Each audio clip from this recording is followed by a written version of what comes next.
Setiap anak lahir dalam keadaan Islam. Bagaimana kalau dia orang Nasrani, anaknya yang masih kecil meninggal belum balik, dia masih dalam keadaan Islam dia. Anak-anak ini, ketika Nabi ditanya, bagaimana tentang anaknya kaum musyrikin? Nabi menjawab, Allahu a'lam bima kanu amilin. Allah tahu tentang apa yang mereka perbuat. Tapi dalam riwayat yang lain disebutkan bahwa tentang anak-anak yang lahir dari orang tua yang kafir, bahwa dia bersama Nabi Ibrahim alaihi salatu wassalam di surga.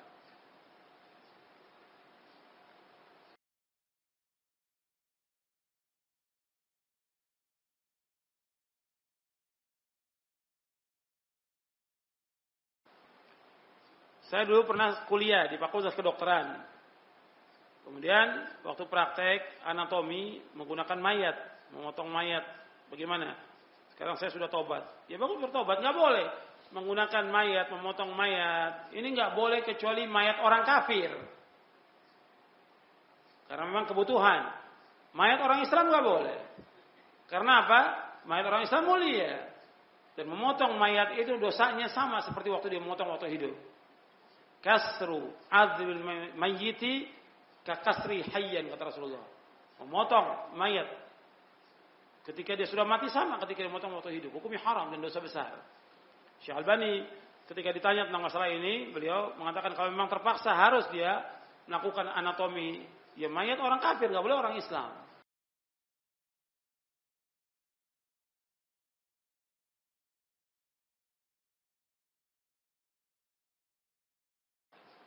Sebatas mana kita bertoleransi lingkungan yang belum sunnah? Ya kita ketemu mereka, kita salam, kita senyum, mereka susah kita bantu, karena mereka orang-orang Islam.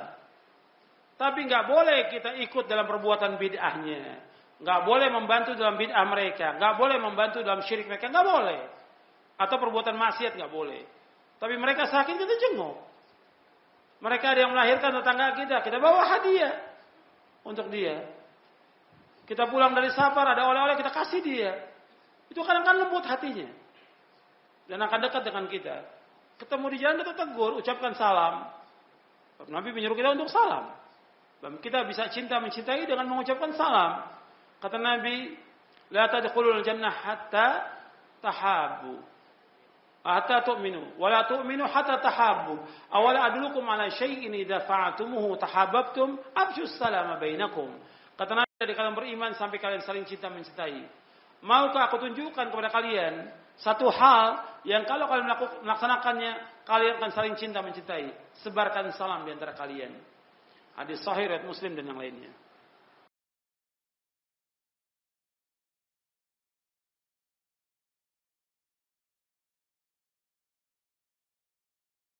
Ini sedang belajar Al-Quran dan setor hafalan. Cuma kalau hafalan kadang-kadang saya grogi, gugup. Bagaimana? Ya terus, itu godaan dari syaitan, terus saja. Insya Allah nanti kalau lama-kelamaan akan hilang itu. Dan kita harus ikhlas karena Allah dalam kita menuntut ilmu ini harus ikhlas. Semuanya dasarnya keikhlasan. Tanpa ikhlas nggak akan diterima oleh Allah.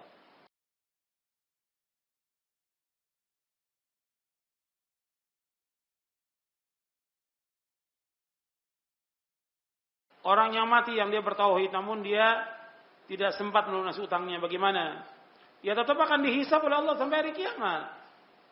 Dia akan dimasukkan oleh Allah ke dalam neraka kalau dia tidak mampu untuk membayar orang-orang yang berhutang dengan amal solehnya pada hari kiamat.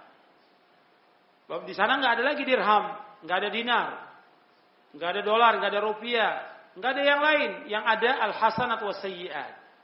Kalau di dunia ini dia pernah memukul orang, pernah melaknat orang, pernah mencaci maki orang, pernah berhutang. Nanti di hari kiamat, dia akan membayar orang-orang itu dengan amal soleh dia. Dengan pahala sholat, puasa, zakat, haji, dia akan bayar. Kalau seandainya sudah dibayarkan semua, tetap masih ada hutang dengan orang lain, maka dosa orang itu akan ditimpakan kepada dia, kemudian diseret dan dimasukkan ke dalam neraka. Waliyatubillah. Itu yang Nabi katakan, orang yang muflis, orang yang bangkrut.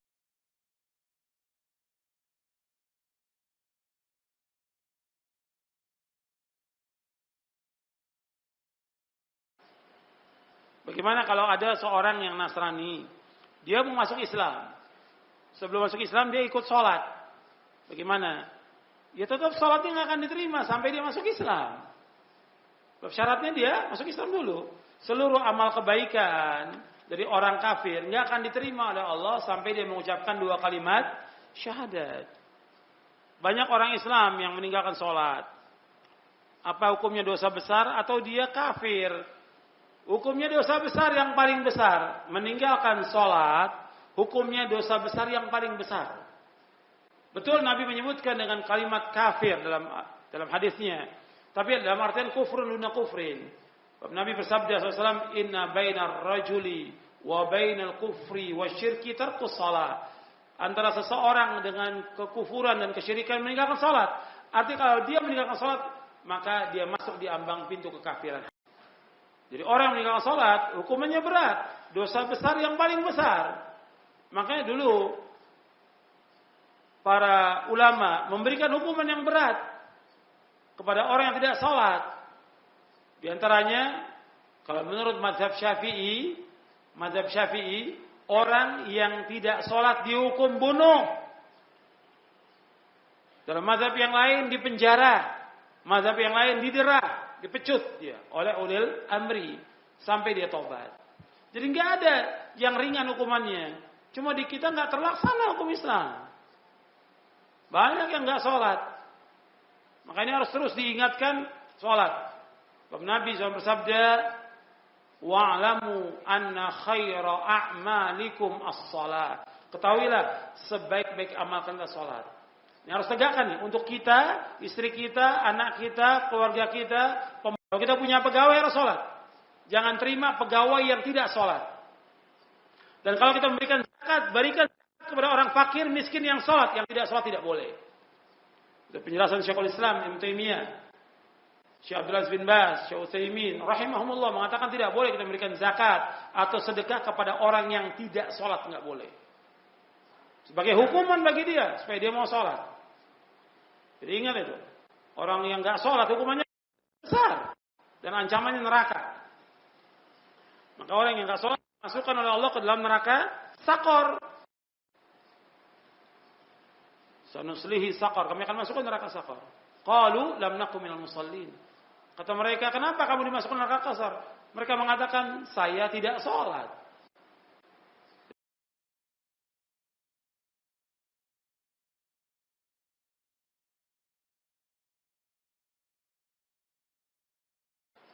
Apa yang dimaksud dengan zikir? Apakah yang disebut dengan majelis zikir? Apakah majelis ilmu juga disebut majelis zikir? Apakah dibenarkan zikir itu bersama-sama? Zikir itu mengingat Allah.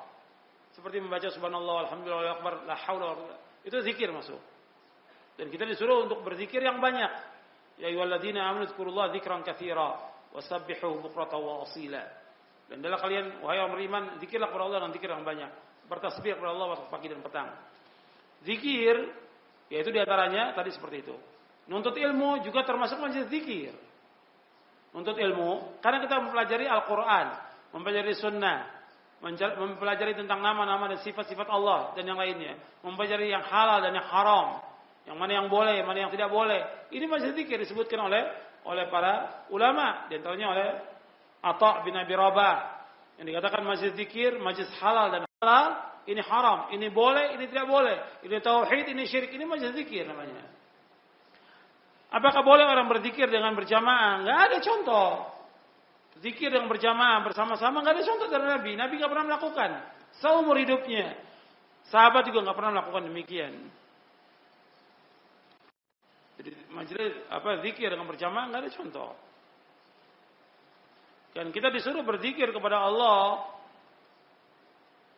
di waktu pagi dan petang dan setiap waktu. Gak mesti dipimpin, gak mesti dikomando. Ada zikir pagi kita baca masing-masing. Zikir sore, ada zikir kita keluar, kita masuk masjid ada zikir masuk masjid, keluar masjid ada zikir masuk masjid, masuk ke WC ada zikirnya, keluar juga ada zikirnya. Kita sambil bawa mobil, bawa motor sambil berzikir bisa. Nggak mesti berjamaah, karena nggak ada contoh dari Rasul.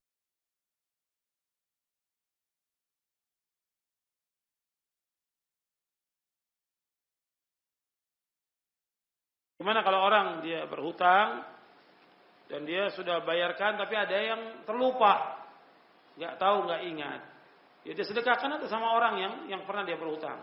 Makanya Allah menyebutkan dalam Al-Quran di ayat yang terpanjang dalam Al-Quran, ayat tentang hutang, disuruh kita tulis. Ya ayyuhalladzina amanu idza tadayantum bidainin ila ajalin musamman faktubu. Wahai yang beriman, apabila kalian utang piutang, idza tadayantum bidainin ila ajalin musamman, sampai waktu tentu, faktubu. Allah suruh tulis. Ditulis itu. Supaya kita ingat kalau kita utang sama orang,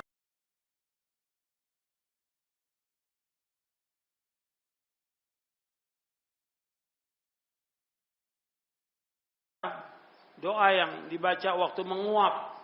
Menguap nggak ada doanya. Kalau bersin ada. Ketika bersin baca apa? Alhamdulillah. Orang yang mendengar baca apa? Ya rahmukallah.